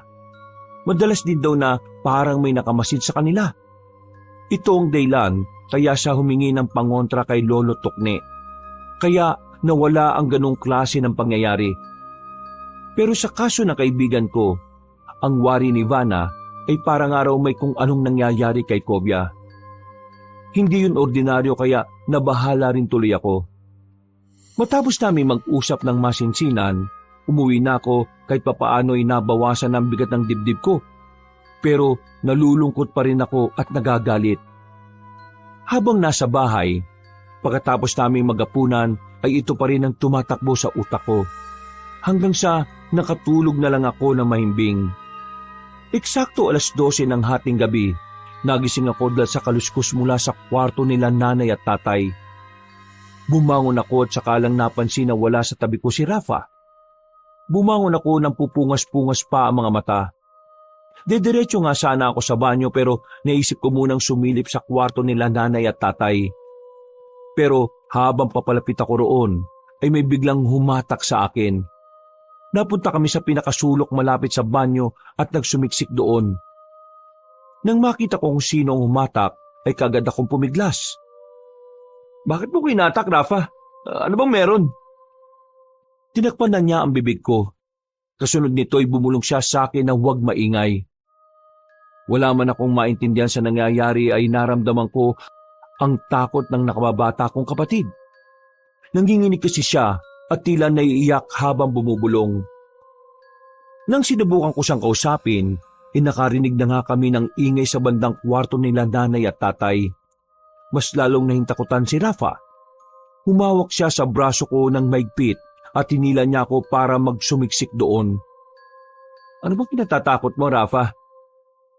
Eksaktong pagkatanong ko noon, nakarinig na kami ng mga yabag. Hanggang sa maaninag na namin sila nanay at tatay. Namumula ang mga mata nila. Naglalaway at parang may mga nangingitim na ugat sa kanilang leeg at sa bandang noo. Nagtaka ko at lalapit na sana ako dahil na rin sa kakaibang asta nila nanay at tatay, pero maigpit ang pagkakahawak sa akin ni Rafa na takot pa rin. Rafa, ano ba nangyayari kay nanay at tatay? Ha? Anong sinasabi mo? Teka, aswang? Dahil napalakas ang boses ko, napalingon tuloy ang mga magulang ko sa amin. Doon namin mas nakita ang nakakatakot nilang itsura. Para silang mga asong ulol na gutom at handang manakmal. Doon na ako ginapangan ng takot nang sabihin nga ni Rafa sa akin na aswang ang mga magulang namin. Hindi talaga ako makapaniwala, pero nang makita ko sila, ay naihalin tulad ko nga sa nanalakay sa amin nung nakaraan. Ngumiti sila pagkakita sa amin. Sabay sabing patikim ng sariwang dugo at karni namin. Dahil dito'y hinatak ako ni Rafa palayo sa kanila. Sumunod naman ako habang nililingon-lingon sila nanay at tatay. Mula sa pinto ng likod ng bahay, nakalabas kami at umikot hanggang sa lumang gate. Nakalaki ito at naiwan sa loob ng bahay ang susi. Kaya nataranta kami pareho ng kapatid ko. Napasulyap ulit ako sa likuran. At nang makita ko na ang mga magulang namin at tila hayok na hayok kaming matikman, gumawa na kagad ako ng paraan. Rafa, tumutong ka sa akin, bilisan mo! Tumulong ka sa bakod! Talo na! Pinagdikit ko ang mga kamay ko at saka iniharap nga kay Rafa. Sumampa siya rito at kumapit sa bakod saka muling tumapak sa balikat ko bago tumalon palabas. Ako naman, habang papalapit ang mga magulang naming naglalaway, tumalon ako sa bakod at saka rin sumampa. Nang aangat na, ay nahawakan ni nanay ang pako. Wala akong napagpilian kundi ang sipain siya sa muka. Sorry, Nay! Sorry! Tumalon na rin ako at sabay kaming huminto ng kapatid ko. Pinagmasdan namin sila na naglalaway pa rin habang nakangiti. Ano ba nangyayari kina nanay at tatay? Paano sila naging mga aswang? Hindi na nakasagot si Rafa sa mga tanong. Nagulat na lang kami kasi tumalon na sila nanay at tatay sa bakod nang walang kahirap-hirap. Kumaripas na tuloy kagad kami nang wala sa oras. Hindi na rin namin alam kung saan pupunta, kaya nagsisisigaw na lang kami pareho hanggang sa maabutan na nga kami. Nadapa pa ang kapatid kong nahuhuli at nang dadambay na siya ng mga magulang naming wala sa sarili, ay dumating ulit si Mang Yapo, kasama ang iba pang mga kalalakihan. Hinagisan lang nila ng asin si nanay at tatay. Hindi naman sila nasaktan pero iwas na iwas sila sa asin. Bilisan nyo rito! Parpa! Rafa! Tumakbo kayo rito malapit! Hindi yan sila basta-basta makakalapit dahil may orasyon at bendisyon ng asin na yan! Opo, sige po! Inakay ko kagad ang nakababata kong kapatid na kitang-kita ang takot. Umiyak na nga siya dahil sa mga nangyayari. Ako naman ay pinipilit lang kalmahan ng lahat. Pero nanginginig pa rin ang katawan ko sa tindi ng takot.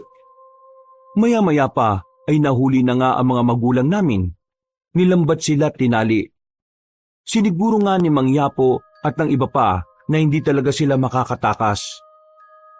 Mahalaga pa ba kung ano sila ngayon? Isipin mo, ang mas importante ay nakakalakad na sila at magiging mas masaya na sila ngayon. Ibalik mo sila sa dati. Tinulungan ko na nga ang pamilya mo, nagagalit ka pa? Walang hiya ka. Ano ba nangyayari rito? Sino yang... Teka, halimaw? Pagkatapos na may mangyari sa atin ng ilang ulit kanina, tatawagin mo lang akong halimaw? Anong sinasabi ng halimaw na yan? Siya si Juliana, pre. Aswang siya. At pinagtangkaan niya kami. Hindi ko alam kung anong ginawa niya sa'yo. Pero sigurado na ako ngayon na ang gagawin niya sana sa'yo kanina yung ginawa niya kay Isko. Ha? Nananaginip lang ba ako? Magaling ka rin palang magtagni-tagni ng mga pangyayari. Tama ka. Ginamitan ko ng hipnotismo si Isko bago ko siya pinatay. At gagawin ko na nga rin sana yun kay Kovia. Pero naunahan niyo ako. Ayos lang naman. Dahil dyan, mas lalo lang kitang natitipuan, Parpar. Bukod pala sa hindi tumatalab sa iyo ang panghihipnotismo ko, mahusay ka rin talaga sa pagtatahi ng mga pangyayari. Bagay kayo maging pulis, pero mas bagay kang maging asawa ko. Tumigil ka! Hindi na namin papayagan na mangyari ang gusto mo. Tama na to, Juliana. Ako? Patitigilin nyo? Tingnan natin kung kaya nyo. Kung di ka rin naman mapupunta sa akin, Parpar, gagawin na lang din kitang isa sa mga sangkap ko sa papaitan. Sa tingin mo, papayagan ka namin mangyari yon. Tama ng satsat mong aswang ka. Etong sa'yo, saluhin mo to! Dali-dali ngang nagsaboy si Mang Yapo ng asin na may bendisyon at orasyon. Bagyang natama ng aswang pero nakatras ito at umangil na parang mabangis na hayop. Maya-maya pa ay ikinampay niya ang mga pakpak na ubod ng lakas. Sa tindi nga ng lakas ay nagtalsikan kaming lahat. Nabuwal din ang bintana at kaliwang bahagi ng kahoy na dingding. Tumalsik kami sa bandang kambingan. At dahil wala kahit na anong saplot si Kovia, kaya pagtayo ay hinubad ko kagad ang sando ko at ibinigay sa kanya bilang panapis sa pang-ibaba. Paglingon namin kay Juliana, bumalik na siya sa anyo na isang magandang dalaga. Pero nagbabago-bago na ang mga mata niya. Dito ko tuloy na alala ang nabasa ko sa libro ni Lolo Tokne. Isa kang guwapang! Aba, bihira ang nakakaalam sa mga sinaunang aswang, lalo na sa mga kaedad mo. Tama, isa nga akong guwapang. Pero sa nabasa ko sa lumang notebook, walang kakayan ng guwapang na mag-anyong ibon. Hindi ako ordinaryong guwapang lang. Isa akong maharlika. At dahil sa nalaman mo yon, mas lalo lang talagang lumalalim ang pagtingin ko sa'yo. Ikaw ang napili kong mapangasawa. Hindi ako papayag! Sa ayaw at sa gusto mo, ikaw na ang napili ko. Kaya hindi kita papatayin. At bago umalis sa baryong ito, ay isasama kita. Ah! Nagulat kaming lahat nang may tumamang palaso sa kaliwang braso ni Juliana. Dahil dito ay dali-dali siyang nagpalit anyo bilang isang malaking ibon. Lumipad siya pero natigilan din dahil ang palaso pala na tumama sa kanya ay may matibay na pisi. Pinagtulungan itong hatakin ni ng Mang Yapo, kasama ang iba pang kalalakihan. Nakipagtagisan sila ng lakas sa aswang, pero matatag ang guwapang. Nagkampay lang to ng malakas kaya tila natangay ang lahat ng mga humihila sa kanya. Parpar, Kovia, anong tinutunga-tunga nga nyo dyan? Tumulo kayo, bilis! Sige po, paring Kovia, tara na! Bilisan nyo na at baka makakawala pang aswang! Opo! Tumulong nga kami sa paghila sa pisi at maya-maya lang ay may isa pang kalalakihang tumira ng palaso. Tumama naman ito sa kabilang braso ni Juliana. Napahiyaw ang aswang at lalong nagkakawag-kawag para makakawala sa amin. Lumipat ako sa kabila para maging balanse ang paggigit namin. Pagkatapos ay nakita kong bumitaw na si Mang Yapo. Meron siyang hinigit sa kanyang bag na isang uri ng langis. Mga kasama, hawakan nyo lang ang walang yak aswang na yan habang inihahanda ko tong panununaw na pangsaboy sa aswang. Mang Yapo, bilisan niyo na po! Malakas si Juliana at baka makalis na siya. Kaunting test lang at matatapos na ito, Parpar. Matagal pa ba yan? Hindi na po namin kaya rito. Dumudugo na kami ng iba kong kasama. Kaunting-kaunting na lang ito. Eto na! Sa palagay niyo ba, papayagan kong basta-basta ako mapuksa? Alalahanin niyo na isa akong maharlikang guwapang. At kung di kayo nagtataka, hindi lang naman ang nanay at tatay mo parang pinakain ko ng papaitan. Karamihan sa mga taga-baryo nakatikim nito. Kahit kayo ni Kovia. Anong ibig mo sabihin? Lahat kayo ay kaya kong mapasa ilalim sa kapangyarihan ko. Pagkasabi niya noon, ay bigla siyang umungol na malakas. Sa tindi ng pinakawalan niyang tinig ay napahinto kaming lahat. Ramdam na ramdam ko matinding panghihina at pangingilabot ng aking katawan. Maya-maya pa ay parang may kung anong nagsumiksik sa isipan ko. Parang may malit na tinig na gustong pumasok pero hindi naman ito nagawa. Yun nga lang ay sumakit ang ulo ko ng sobra. Kaya nakabitaw ako sa pisi at napahawak ako sa ulo.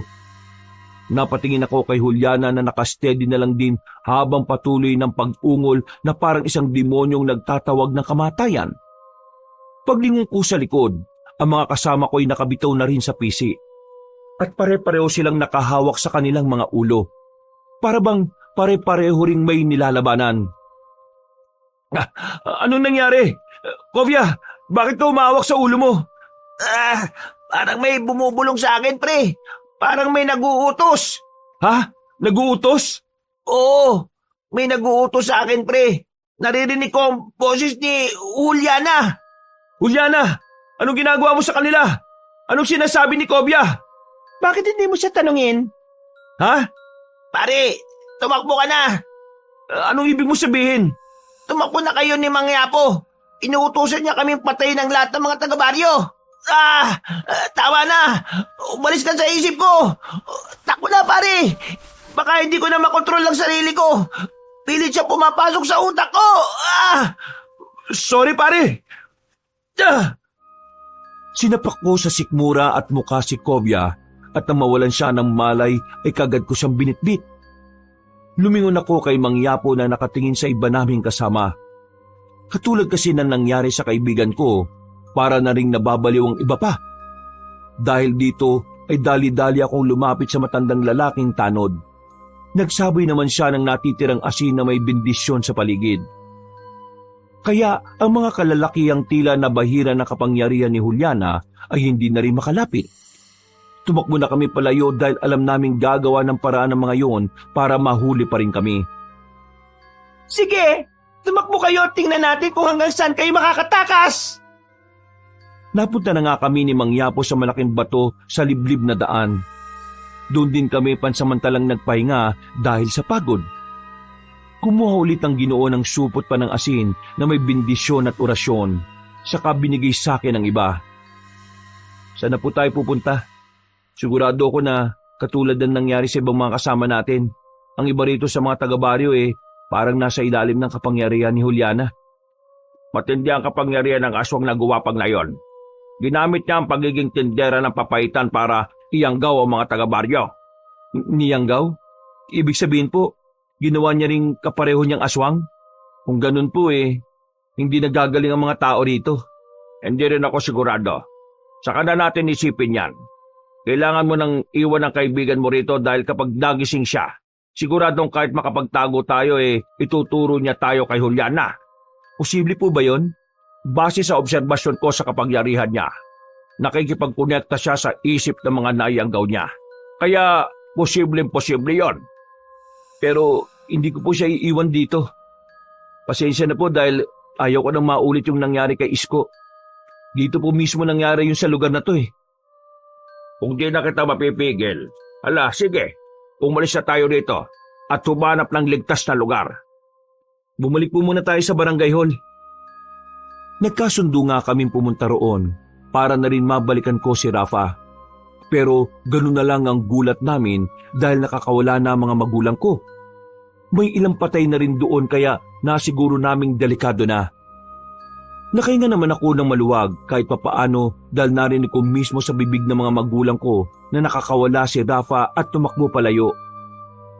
Kailangan po natin makita ang kapatid ko. Hindi natin alam kung nasaan siya. Magtago na muna tayo, pakiusap. Dahil kung hindi natin gagawin yon, pareho tayo mamamatay. Napatango na lang ako, Kabanong. Pagkatapos ay tumakbo na kami palayo bago pa kami makita ng mga nayanggaw. Mabuti na nga lang, kahit papaano ay may kaalaman si Mang Yapo. Nagpahid kami ng katas ng kung anong halaman. Ang sabi niya ay makakatulong yon para hindi maamoy ang dugo at karne namin. Nagpatuloy kami sa pagtatago hanggang sa marating namin ang bahay ni Kovya. Kumatok kagad kami at pinagbuksan naman kagad ni Vanna. Pinaliwanag ko kagad ang nangyayari pati sa buong baryo kaya naalarma siya. Isinalaysay ko rin kung paano nga hinipnotismo ng walang niyang guwapang ang kaibigan ko. Ganon din pala kasi ang ginawa niya kay Isko bago ito patayin. Naintindihan nga ni Van ang lahat kaya napaiyak siya. At habang nagkukwentuhan kami, naghahanda naman si Mang Yapo at nagmamatsyag sa labas kung may mga paparating na nayanggaw ni Juliana. Maya-maya pa ay nagising na nga si Kobya. Nakita kong may mga nangingitim na rin siyang ugat sa liig at magkabilang sentido. Inihanda nga kagad ni Mang Yapo ang panaboy pero nagulat kami sa ginawa ni Vana. Isinot niya lang ang porselas na kalmendigara sa kanang kamay ni Kobya at tila nahimasmasan na ito. Salamat sa ginawa mo, mahal. Pasensya kung nagkasala ako sa iyo. Hindi ko namamalayan yun. Nagyakapan sila bilang pagpapatawad sa isa't isa. Hanggang sa mantala lang yon matapos naming makarinig ng sigaw sa labas na humihingi ng saklolo. Boses ni Rafa yun. Kailangan ko pong lumabas doon, Mang Yapo. Sige pre, sasamahan kita. Sige, mag-iingat kayo at bilisan nyo. Wala po pwedeng makakita na nandito tayo. Kung hindi, katapusan na talaga natin. Pagtango namin ni Kobya, lumabas na kagad kami ng bahay. Nakita ko nga sa hindi kalayuan si Rafa na tumatakbo. Tinakbo ko siya hanggang makalapit. Nang makita niya ako, huminto siya. Humihingal siyang yumakap sa akin habang umiiyak, kaya inalo-alo ko siya. Pinipigilan ko lang ding umiyak dahil ayaw kong mapanghinaan lalo siya ng loob. Nandito na ako, Rafa. Ayos ng lahat. Huwag ka na matakot. Tahan na dahil ligtas ka na. Pre, bumalik na tayo sa bahay bago pa tayo makita ng humahabol sa kanya. Oo pre, salamat sa pag-aalala. Nagmadali na kaming bumalik at pagdating sa loob ng bahay ay ikinandado kagad ni Mang Yapo ang pinto. Napansin kong may mga asin na sa bawat bintana at pinto, kaya medyo nakampante ako. Ano na pong gagawin natin, Mang Yapo? Mag-stay na lang po ba tayo rito hanggang mag-umaga? Ayaw ko mang sabihin pero gano'n na nga. Kahit delikado sa umaga, yun lang ang alam kong paraan para makalis tayo ng ligtas sa lugar na ito. Kaya kahit anong mangyari hindi nila dapat tayo matuntun dito. Yun na nga po. Salamat na lang din doon sa langis kanina na pinahid mo sa bawat isa para hindi tayo maamoy ng mga walangyang aswang. Kaya nga, pero hanggang 5 oras lang ang bisa ng langis. Alas 7 ng umaga, hahalimuyak na ang dugot karne natin sa mga nayanggaw. Kaya pagsikat ng araw umalis na tayo tumanap ng ligtas na lugar. May paraan pa po ba? Para mailigtas din yung mga taong niyanggaw ng hayop na Juliana na yon? Hindi ako sigurado dahil hindi naman talaga ako albularyo. Pero ang alam ko, may mga klase ng pagkayanggaw. Kung sa paraan lang naman ng salamangka sa pagkain, may posibilidad na mabali ang sumpa sa isang tao. At yung isa, hindi rin ako sigurado rito. Pero sa pagkakaintindi ko noon kapag napatay mismo ang nangyanggaw, mababali ang sumpa sa nabiktima. Kailangan pala nating patayin ang hayop na yun. Pero paano?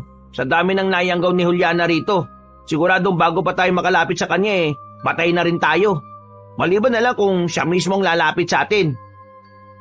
Natigilan na kami sa pag-uusap dahil biglang humalakhak ng malakas si Rafa.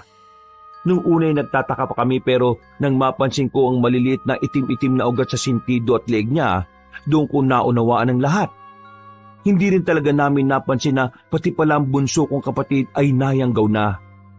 Lumapit kagad sa kanya si Kobya para takpan ng kanyang bibig. Niyapos din siya ng mahigpit para hindi makapalag, pero huli na pala kami. Nakarinig na kami ng makakasunod na alulong at ungol ng mga nayanggaw sa labas ng bahay. Pagsilip ko sa butas ng bintana, dito ko nga nakita mga taga-baryo sa pangungunan ni Juliana. Nasa anyo na siyang ibon pero ang mukha niya ay nanatiling tao. Pagkatapos niyang humalakhak at umungol ng pagkalakas-lakas, ay saka siya nagwika sa amin. Gusto mo bang malaman, Parpar, kung kaninong ideya mga ito? Alam mo ba na sinabi ng nanay at tatay mo na iyang gawin ko si Rafa at siya ang gawin kong pain para mahanap kayo kagad? Matindi rin talaga pagmamahal mo sa kapatid mo no? Kaya mas lalo lang akong nahuhulog sa'yo. Kaya gagawin talaga kitang asawa. Total, hindi rin naman hadlang ang mga magulang mo Naloko na. Ano nang gagawin natin ngayon, Mang Yapo? Bana, magtago muna kayo sa kwarto ng anak mo. Doon ang pinakaligtas na parte nitong bahay ninyo. Dahil doon ko nilagay ang lahat ng pangontra na natitira. Kayo naman, Rap at Kobya. sumunod rin kayo kay Vanna.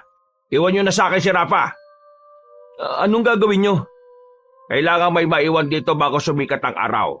Ang mga bagong yanggaw, hindi sila sanay sa araw. Siguradong magtatago mga yang kapag sumikat na ang araw. Gagawin ko ang lahat ng makakaya ko para hindi sila makapasok sa kwarto hanggang mag-umaga. Pero marami po sila. Hindi nyo po sila kakayanin, Mang Yapo. Mamamatay kayo. Matanda na naman ako eh. Sige na! Huwag na tayo magtalo dahil pare-pareho tayo mamamatay dito kapag hindi nyo sinunod yung sinabi ko. Napabuntong hininga na lamang kami ni Kovia habang tinatali ng mahigpit si Rafa. Sinuntok ko rin sa sikmura ang kapatid ko hanggang sa mawalan siya ng malay. Pagkalaon ay nirequest ko na dalhin na rin siya at itago sa silid kasama namin. Wala namang umalma kaya pumasok na kami sa kwarto at naiwan na si Mang Yapo sa sala. Nagpatuloy na naman sa pagsasalita si Juliana hanggang sa marinig na namin ang nakakakilabot na hiyawan ng mga nayanggaw sa labas. Makinig kayo mga alagad ko. Patayin niyo ang lahat ng nasa loob ng bahay na yan. Maliban sa pinakamamahal kong si Parpar. Siguraduhin niyong hindi siya masasaktan dahil bibigyan niya pa ako ng maraming anak na magiging mga bagong henerasyon ng maharlikang guwapang. Nakita ko ang takot sa mukha ni Kovia at Vanna, kaya hinawakan ko sila pareho sa kamay at niyakap pagkatapos. Hindi ako nagpakita ng takot kahit ang totoo ay nanginginig na ang kalamnan ko sa tindi ng pagkasindak. Magiging ayos din ang lahat, katulad ng sinabi ni Mang Yapo. Makakatakas tayo sa baryo at makakahingi ng tulong. Kung nandito lang sana si Lolo Tokne mo, hindi mangyayari sa atin to, mahal. Natigilan na kami dahil nagsimula na ang kalabugan sa labas. Katakataka lang din dahil ang silid namin ay parang wala talagang nagtatangkang pumasok. Katulad ng sinabi ni Mang Yapo, marami siyang nilagay na pangontra para masiguro talaga na hindi kami mapapasok ng mga nayanggaw ni Juliana. Lumakas ang ingay at dinig na dinig namin na matinding pagsigaw ni Mang Yapo. Alam naming lumalaban siya na matindi sa mga aswang sa labas. Ibinibigay niya ang lahat ng makakaya niya pero sa bandang huli ay narinig namin ang sigaw niya ng pagmamakaawa na parang hirap na hirap. Maya-maya pa may tila malakas na pagsabog kaming narinig. Nagyiyawan ng mga aswang at tila nagpulasan. Narinig ko na rin bigla na parang nagmamakaawa si Juliana. Tatayo pa lang ako nang sabihin ni Vanna na narinig niya ang boses ni Lolo Tokne. Nakumpirma din namin yon dahil nakarinig kami ng malakas na mura. Mahilig kasing magmura ang matandang lalaki. At nang malaman namin to, ay nabuhayan kami. Unang lumabas ng silid si Kovia. Sumunod na ako at nakita nga kagad namin si Lolo Tokne. Nakaalalay siya kay Mang Yapo. Sabi ko naman sa inyo na huwag kayong lalabas eh. Ano po nangyayari? Tingnan nyo yung mga guwapang. Pagtingin namin sa sirang bintana, nakita ko nga si Juliana. Butay-putay ang kanyang mga pakpak at puno na siya ng sugat sa katawan. Gumagapang siya sa lupa palayo sa amin. Nawala na rin ang iba pang nayanggaw na parang nagpulasa na. Ano pong ginawa nyo? Si Tokne, katulad pa rin ng dati. Wala pa rin kupas. Mahusay pa rin at parang hindi tumatanda. Ngumiti lang ang matandang lalaking albularyo at dahan-dahang lumapit sa nangihinang aswang. Ang itim nitong dugo ay kumalat na sa lupa. Umalingasong ang pamilyar na amoy na yon kaya napasinghap ako. Lumapit ako at sumunod kay Lolo Tokne hanggang sa mapatingin sa akin si Juliana. Pakiusap, Parpar. Gusto ko lang naman magtinda ng papaitan eh. Tindera ka nga pala ng papaitan, no? Pero niyanggaw mo mga magulang at kapatid ko, pati ang mga taga-baryo. Walang kapatawaran yon, Juliana. Dahil niyanggaw mo silang lahat. Pakiusap, huwag niyo akong patayin. Hindi na ako uulit. Magpapakalayo-layo na ako. Huwag niyo lang akong patayin. Hindi naman talaga ako pumapatay ng tao eh. Pero hindi ka nga pala tao. At dahil hindi naman ako pumapatay ng katulad mo, si Lolo Tokne na ang bahala sa'yo. Nang mapatingin siya sa matandang lalaki, inanlaki ang mga mata niya. Pinilit niyang makalayo pero huli na. Inabot na kasi ni Mang Yapo ang kakaibang langis at walang kaabog-abog na binuo sa mukha ng aswang. pinagmasdan ko lang sila. Bago pa makasigaw si Juliana, ay nalusaw na ang kanyang mukha. Sunod ang katawan at ang kabuuan. Pagkatapos nito, ay nawala na nga ng bisa ang pakayanggaw ng mga taga-baryo. Pagkatapos ng nangyaring yon, walang maalala ang lahat. Maliban sa amin. Nag-uusap-usap na lang kami na wag nang sabihin ang nangyari hanggang sa ngayon. Hindi na rin naman nagtanong ang mga taga-baryo, lalo na kay Juliana, na parabang hindi na rin naman nila naaalala. Makalipas pa ang mga araw, gabi, linggo at buwan, naka-move on na ang lahat at nagpatuloy sa kani-kanilang buhay. Ako naman po ay nagpasya na munang magtrabaho sa bayan upang mas mabigyan ng maayos na buhay ang pamilya ko. Makalipas ang 1 taon, may mga misyonaryo na tumulong kay nanay at tatay na magpagamot, kaya nakabalik po sila sa paglalakad. Kami naman ni Rafa ay naglingkod sa simbahan bilang pasasalamat sa Panginoon. Kabanong, ito po ang aking kwento at maraming salamat sa mga kaabangers sa pakikinig at sa lahat ng ating mga kayanggaw. Mag-iingat po tayo at God bless sa lahat. Mga kabangers, mga kayanggaw, si Kabanong po. Maraming salamat po sa patuloy niyo po na pagsuporta sa ating mga kwento. Salamat po sa pagsubaybay sa video natin ngayong araw na to. At kung nagustuhan niyo po yung kwento natin, sana po huwag niyo kalimutang pindutin ang subscribe button kung hindi pa kayo nakakapag-subscribe. At pindutin niyo na rin po yung notification bell para lagi po kayo nanonotify pag may mga bago tayong mga video. Mag-iwan na rin kayo ng comment at saka pindutin na rin ang like button. Kung medyo nabitin po kayo sa kwento natin ngayong araw, inaanyayahan ko po kayo na bisitahin nyo yung iba pa natin mga channel. Yung Pamela Clamil. Magaganda rin po yung mga kwento natin doon. Nagnanarita ko doon bilang si Lolo Pael at minsan bilang si Kabanong. Magaganda rin po yung mga kwento natin doon. Kaya sana po ay huwag nyo rin pong kalimutang mag-subscribe at syempre mag-comment at mag-like. At ngayon, kung medyo gusto nyo pa ng mas magandang kwento, iniimbitahan ko kayong mag-subscribe rin at maging isa kayo sa unang 100,000 subscriber ng bagong-bago nating channel. Na ang pangalan ng channel ay Kabanong version 2.0, kung saan meron na itong moving images kaya may mapapanood na kayo. At syempre, meron din po itong narration na meron na rin pong music and effects. Kaya pwedeng nanonood kayo habang pinakikinggan yon, o pwedeng nakikinig lang kayo, o pwedeng pareho niya rin pong gawin. O di ba mas maganda? Kaya sana po bisitahin niyo po yun At para hindi po kayo mahirapang maghanap ng mga channel na yon, ilalagay po natin sa description o sa pin comment yung link ng mga channel. Hanggang sa susunod na mga kwento, wakas!